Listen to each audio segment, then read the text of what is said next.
Yes, this is where the magic happens. But we'll talk about that some other time. Today, we're going to talk about the Declaration of Arbroath, which is a great moment in Scottish history.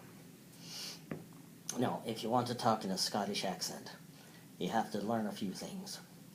One, if you want to be just like Sean Connery, you could say this: I'll have a vodka martini, shaken, not stirred. Oh, that might be good enough, but listen to this. Just repeat after me.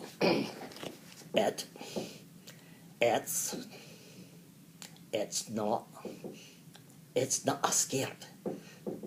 It's a kilt. You just gotta move your mouth that way. It's not a skirt, it's a kilt. All right, now.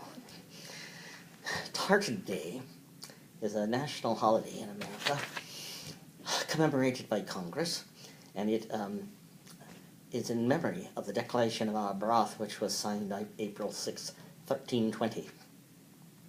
And we'll get to that, but it has to do with freedom, and you know how the Scots are. Now, you remember Julius Caesar, that he wrote a book about the Gallic Wars, and it was full of self-aggrandizement, of course. So, he didn't write anything that he thought would shine poorly on him. So he told these stories about a certain Celtic prince that he had taken hostage. And they took hostages, not to treat them poorly, but to keep them around and feed them good, and then they would look kindly toward him. But Julius Caesar was getting ready to go to Ireland, and he had all the hostages get on the boat with him, because if he left them there, he thought they'd go back and take over again. So one Celtic prince said no, he was going to stay, and he took off in the morning and started back to his homeland. And Julius Caesar said, well, what a foolish person, because he thinks that, he has some of the rights of a Roman citizen, and he doesn't. So this is how foolish he was. He ran off, and Julius Caesar told the Roman legionnaires to go get him, and he would come back to kill him. So, of course, they found him on the road, and he said, and Julius says this repeatedly, I am a free man from a free country. I'm a free man from a free country. And then Caesar says, well, of course, we killed him. That resonates down the years.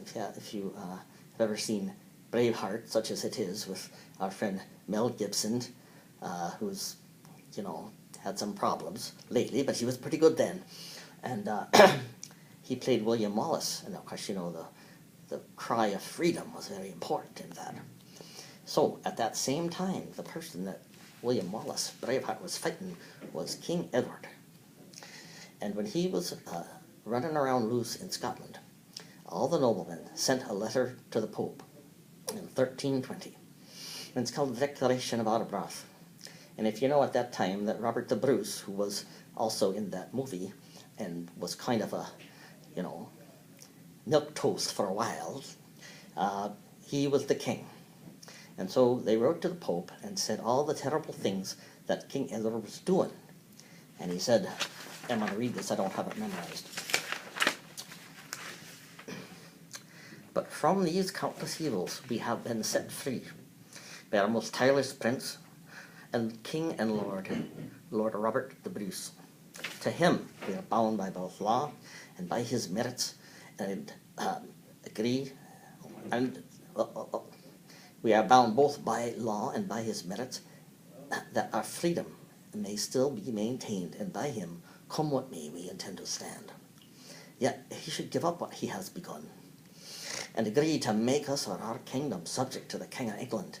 We should exert ourselves at once to drive him out as our enemy and a subverter of his own rights and ours, and make some other man who is well able to defend us our king. For as long as but 100 of us remain alive, never will we in any conditions be brought under English rule.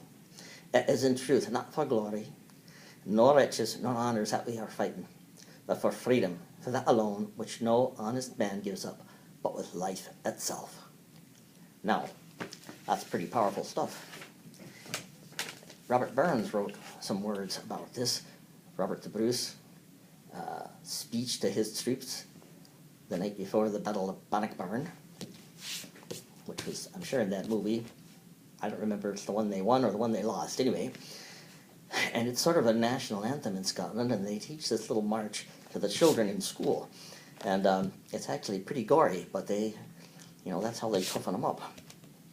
So, Robert Burns, Scoswahay. And if you say this around Scotsmen, they will know it, just like that. Scoswahay with Wallace bled, Scotsman Bruce has often led. Welcome to your gory bed, born of victory. Now's the day and now's the hour, see the front of battle lower. See approach proud Edward's power, chains and slavery. What would be a traitor knave? What would fill a coward's grave? What's sae base as be a slave? Let him turn and flee. Up for Scotland's king and laws, freedom's sword will strongly draw. Freemen stand or freemen fall, let him on with me. By oppression's woes and pains, by your sons in servile chains, we shall drain our dearest veins, but we shall be free. Lay the proud usurpers low, a tyrant falls with every blow. There's liberty in every blow. Now let us do or die. Oh, get your blood pressure up. But in any case, you might think, well, okay, what does that have to do with us? Well, about 450 years later, we had a Declaration of Independence. And in the meantime, about 1707, the English created this nice thing called the United Kingdom, which had to do with pacifying the border between Scotland and England, and it was basically genocide and transportation.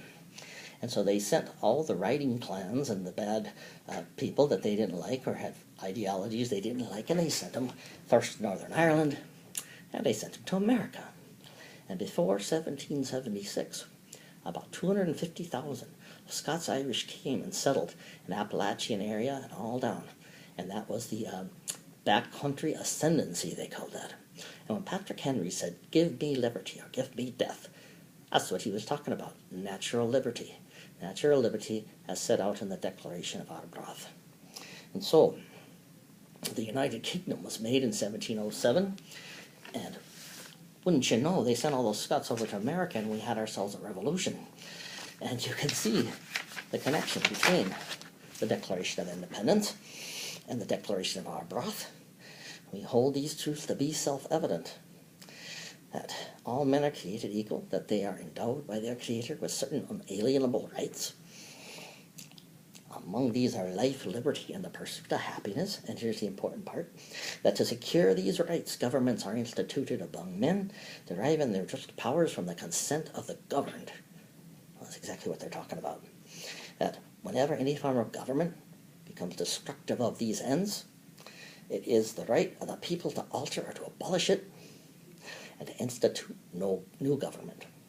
It is their right, it is their duty to throw off such government, and to provide new guards for their future security.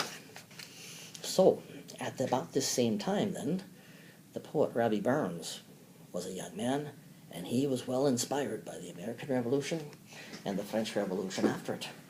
And he thought that the world was going to change, and you would too. The aristocracy was being thrown out, the common man was raising himself up from peasantry. And Robert Burns, if he was anything, he was a poet for the common man. And these words that he wrote resonate down the years still to anyone who thinks that the world is going to change. Every young person thinks that. The civil rights movement, the anti-war movement, I saw the Berlin Wall come down, and I thought the world was going to change. So anyone can relate to that. So he wrote, "A man's a man for all that," which is his most famous poem. And it has to do with judging a man by the content of his character, as Martin Luther King said. And it's been read in front of the United Nations and before the Queen of England, and it is very powerful still. Now, it's in Scots, so some of the words you won't know what they mean, but you get the drift, right? Is there for honest poverty that hangs his head and all that? That coward slave, we pass him by. We dare be poor for all that. For all that and all that, our toils obscure and all that. The rank is but the guinea stamp, the man's the gold and all that. What though on hamely fare we dine, wear hodden grey and all that? Give fools their sulks and knaves their wine, a man's a man for all that. For all that and all that, their tinsel show and all that, the honest man, though e'er so poor, is king of men for all that. They see yon Berkey called the Lord, what struts and staves and all that. Though hundreds worship at his word, he's but a coof for all that. For all that and all that, his ribbons, stars and all that, the man independent mind, he looks and laughs at all that. Now, a prince can mak a belted knight, a marquis, duke, and all that, but the honest man's aboon his mind. Good faith, he mauna fa that.